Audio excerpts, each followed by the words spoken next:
cinema is a whole other universe with its own rules, where stars are being born, fading away, the world of ideas and technologies, so inviting and accessible. We'll visit movie sets, film festivals and movie theaters to find out what makes contemporary Kazakh cinema. Kazakh cinematography as part of national culture in global context. Personalities and movies, fresh ideas and prospects for the development of movie industry. You can find out all about it in our new project Cinema Life. In the last decade, the main tendency in the development of Kazakh film industry was diversity of genres. We've got historical dramas, musicals, social dramas and comedies screened in movie theaters. Even though the average viewers watch simple, entertaining movies, they still prefer to talk about serious, non-commercial films. This is the paradox of connections between films and the audience.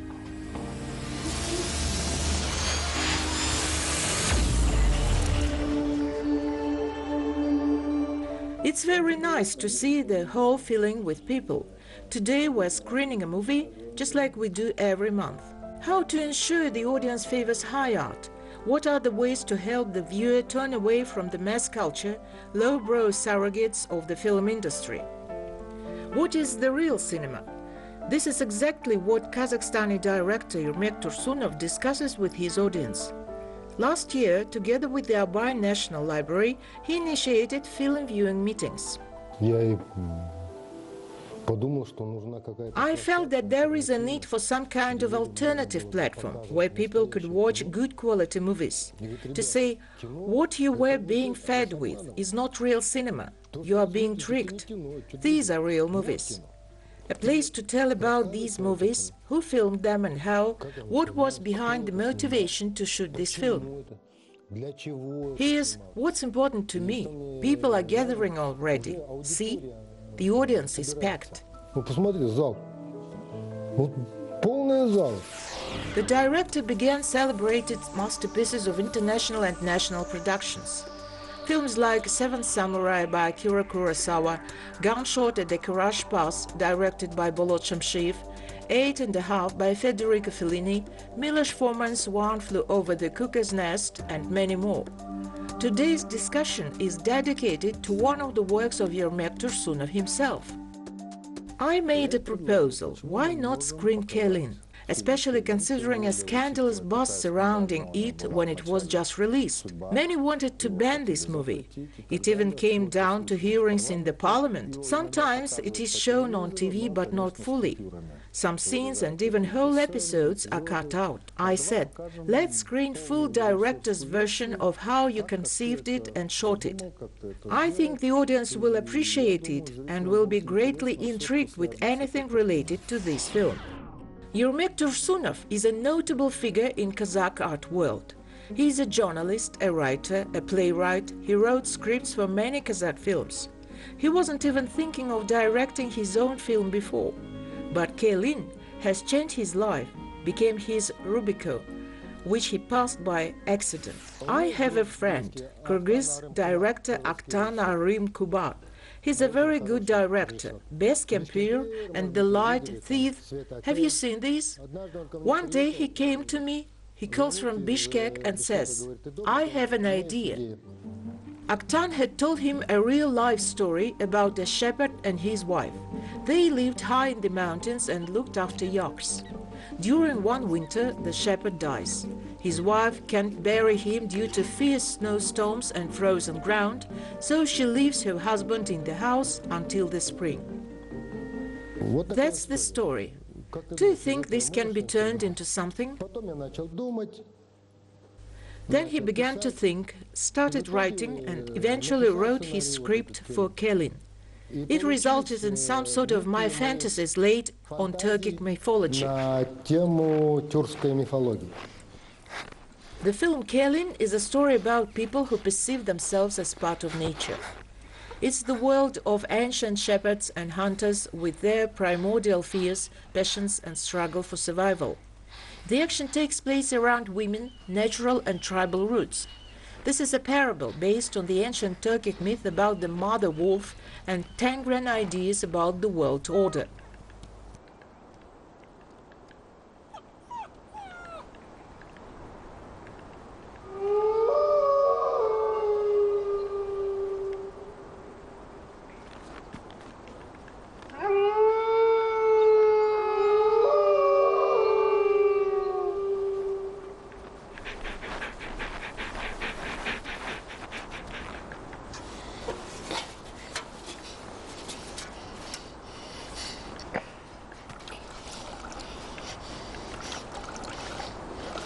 Mythologies of the world echo with each other. In this film, I wasn't restrained to using only Turkic motifs. I also used Tangrian, Zoroastrian, biblical themes. I even used British Stonehenge, if you noticed. The film production was initiated by Kyrgyz director Aktan Arin Kuban, who proposed the idea of the film. Then he was replaced by Kazakh director. However, he also could not handle the tasks placed before him by producers. No wonder the film was shot in a high mountain gorge between Kyrgyzstan and Kazakhstan. They had to bring all necessary equipment, acting crew, staff and animals up there. It was uncertain whether the film will make it. At this time, the management of the Kazakh film studio turned to the author of the script, Yermek Tursunov, and proposed, "Why don't you continue shooting the film yourself?" Today, I would never sign up to anything like this under any circumstances. If you think of it, at the time the preparatory period was already over. The actors were already working. It's been 2 weeks into filming. When I came to the site, I literally had to go around and introduce myself. I'm a director, and you are? I'm the cameraman, I'm the actor, and so on. This is not how it's done in the industry. It's like jumping on a train on full speed. If there is anyone from the movie industry here, they will understand what I'm talking about. Tursunov began his work with changing the cast. The daughter-in-law was brought from Nukus. Gulsharat Jubai had never acted in films before. She's a ballet dancer, was doing sports. Natural, gracefulness, expressive and mysterious Asian eyes. This is how director envisioned one of the main characters of the film. The second female role of Yene, the old mother figure, was given to the actress of the theater, Turahan Sadikova. The energy was the main factor for choosing the actors. It seems to me that in this film, the central character was an old woman after all. Therefore, I had many close-ups of her. I would ask her to look at the sun right before rolling the camera. She sat there, motionless, and looked at the sun. It was important for me that there were red stripes in her eyes, in her pupils. This is what made her memorable.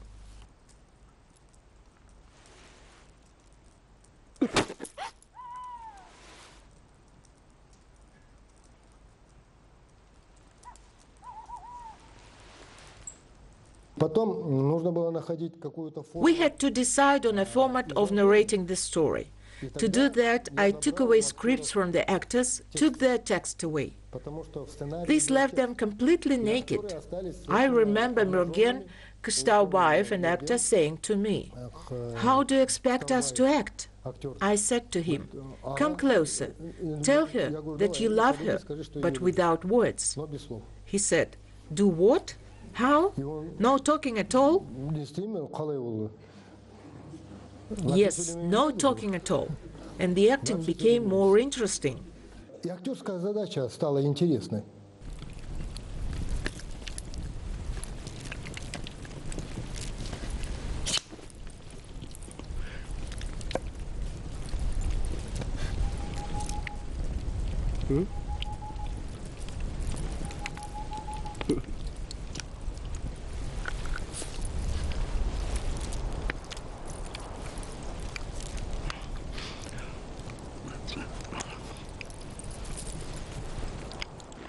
This is how Tursunov's movie became silent.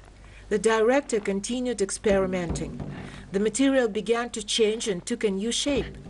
Gradually, this fictional world came to life and started pulsating in some kind of frenzied, uncontrollable rhythm.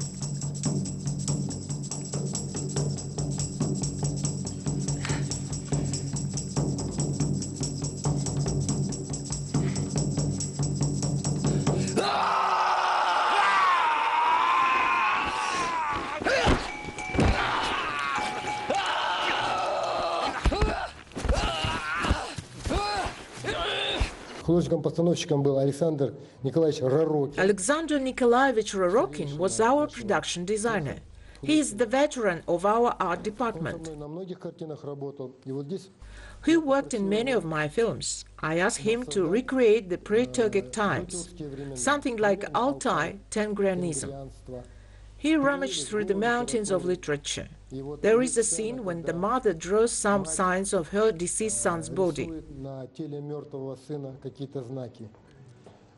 This is the map of the underworld, where she will go down with the soul of her son and lead him to where he needs to get, so that he will not get lost in the other world. This scene was designed with the ancient stone inscriptions in mind, using copies of drawings found in caves. The filming wasn't simple, recalls Yermek Tursunov. It was extremely cold outside. The batteries were dying instantly, wires exploding from the cold. Working with animals was challenging as well. 14 different species were used in filming. You had to find a way to connect with every one of them.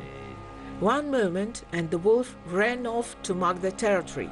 The griffin would resist flying when needed, and the owl ate all the mice. They also had to find 16 yaks somewhere, since they are not being bred in Kazakhstan. Where do we get yaks? It seems easy when you are writing a script. You don't think about things like that. Yaks, mammoths. But when you are making a movie, where do we get the yaks? We even considered going to Pamir or to Tibet to get them. But our Kyrgyz cameraman Murat Bayten found a way out. He said, "We have yaks high in the mountains."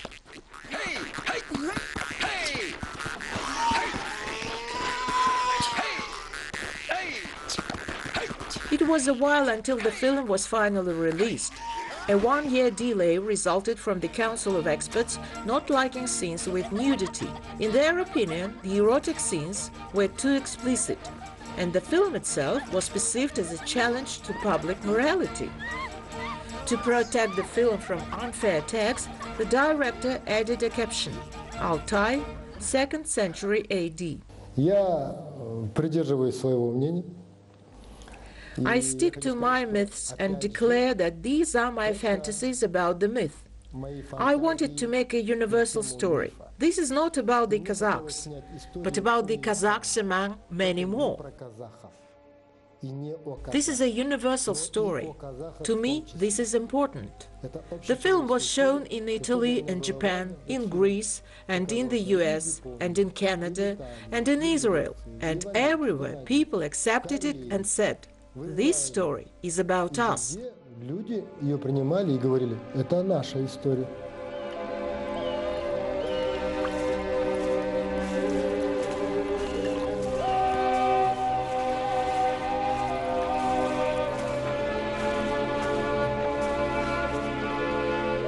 Despite the fact that Tursunov's film caused a mixed reaction at home, the film collected more than 40 awards at international film festivals. In addition, in 2009, Kelin became one of the 9 motion pictures to be included in the short list of the American Oscar Film Award in the category Best Foreign Language Film. I remember in Sicily, Catherine Deneuve was chairing the jury, and she said, "This story is about me. It's me." I said, "You don't look much like her." "No, you don't understand. This is my story. A woman is a mother, a holy mother. We are stronger than men. Everything is holding on a woman." She practically read what I was trying to deliver. I always said that women are stronger than men when it comes to matters of survival. Many of Yermek Tursunov's scripts are released in the form of film stories. Fans of his works can compare the script with completed film. The director intends to continue his conversation with the audience about the art of cinema, which helps in preserving the humane in humankind.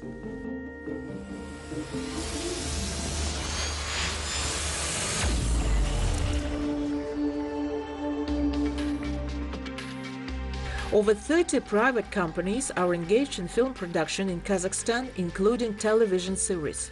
40 film novels were produced in 2017 alone. Domestic TV series gradually find their audience and their quality keeps improving.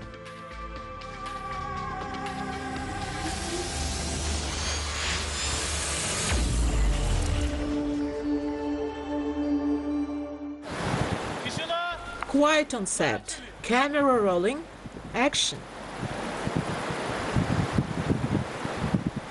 We are shooting the historical film Joly, The Way of Baturs, which consists of 8 episodes. The series unfolds in 17th century at the height of civil strife in the Kazakh Khanate. Taking advantage of internal strife, the nomadic tribes of the Oirats raid the Kazakh nomads. Baturs, Karasai, Agantai and Taimas stand up for the defense of their homeland. They prove that the strength of the people is in unity. We are not trying to recreate 100% of historical facts. We are producing a work of art. We don't wish to be compared to or perceived as documentaries, which can do better job at providing reliable historical facts. Askar Uzabayev is known in Kazakhstan as a talented clip maker, script writer and director of popular comedy movies. But he himself considers his social dramas to be his best works. Films like The Boxer's Way and The Beret. These works are dear to him as films which were created with honesty, without superfluous colors and exaggerations. The series Baturs Joly is Askar Uzabayev's first experience in historical drama genre. We would like to look at historical movies through the eyes of a younger generation. This results in an idyllic creative understanding between artistic director, director of photography and myself. We have a common goal, to make our film look authentic and exceptionally beautiful. Senin atın Karasay. Senin atın Karasay. Yermek Tursunov, director of photography, believes that the style of the film is polished in the process of filming. He attaches great importance to the art of chiaroscuro. It's important to fill the composition of the frame with light so that everything can breathe and to create a feeling of airiness of the image. He strongly believes that the best time of the day for filming historical films is at twilight. At this time of the day, the dying sunset is still pouring light across the sky, which reflects on the surfaces of the steppe. There is such a thing, scattered light. We are heavily relying on it in our work. I think that those distant times shouldn't be filled with bright, saturated light. The sources of illumination of the ancient era were fire, light over fire, oil lamps, sun and moonlight. That's what we've got in our shots: fire, lamps, sun and moon. For the cameraman, this is already more than enough. This is what we work with. Yermek is not afraid of experimenting, and at the same time he is using the experience of the older generation of filmmakers. He found himself on the set for the first time when he was just 20 years old, as a second cameraman, and an accomplice of his teacher Bulat Suleyev. He taught him the main lesson: not to be afraid of difficulties. Many of Yermek Tursunov's works were noted in Cannes and other international film festivals. The filming of such a large-scale project as the series The Way of Baturs for the young team is not just a useful experience, but also a challenge to their creative ambitions. Being a cameraman is not an easy task, but very exciting despite the challenges. What I particularly like is that the more difficult, the harder the task is, the more interesting it gets. When something doesn't work out, you start looking for solution, thinking, consulting with Askar. Then you go to Ilyas, discuss with your friends, with the whole team, and in the end, you find a solution. The script is based on a rich historical material.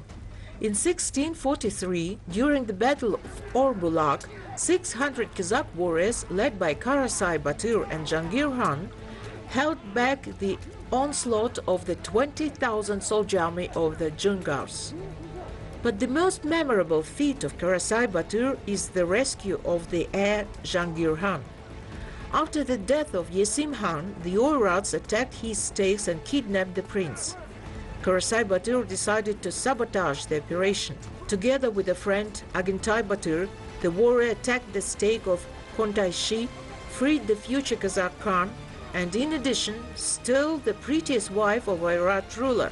Series feature exciting adventures, massive battles, and scenes of brutal fights. I really admire the noir genre. We are trying to achieve something like that, a historical noir, I could say.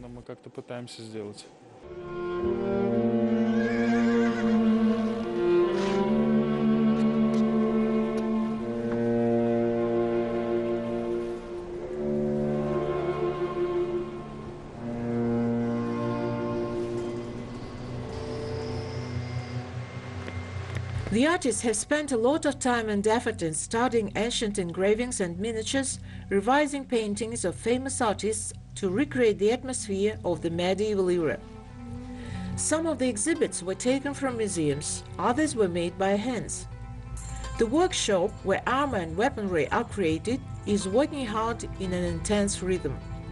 Every character has its own distinctive look. The master takes into account both the character and age of the hero. The armor is made of Guinean leather. This is a durable, very dense material, which is difficult to work with. Oirats are dressed in black leather armor, and Kazakh warriors wear warmer shades of brown.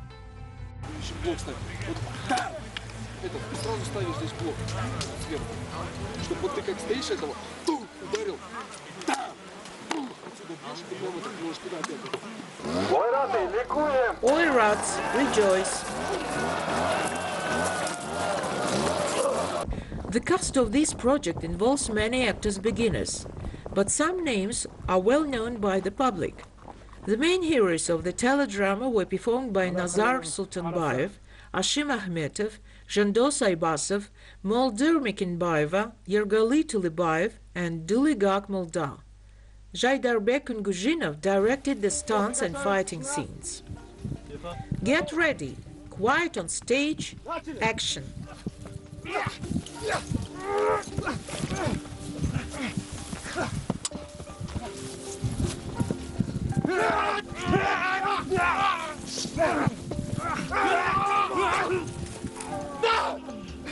Out of all, the most unpredictable and capricious actor turned out to be a tiger cub. He was brought to the set from Moscow. In the Middle Ages, up to the middle of the 20th century, Kazakh steppes were inhabited by Turanian tigers. In the film, one of them is rescued by young Karasai Batyr. It was a very difficult scene. It's a wild animal after all. You need to find a common language with it. But how can you control it on set? At first, Askar and I decided to film him right in the river. The tiger was supposed to walk in the shallow water against the current, with the camera slightly rising above the surface. We came up with a special device for the camera to make it happen. When we began shooting, the tiger refused to move along the planned path. No matter what we did, he either ran into the reeds or to the opposite direction.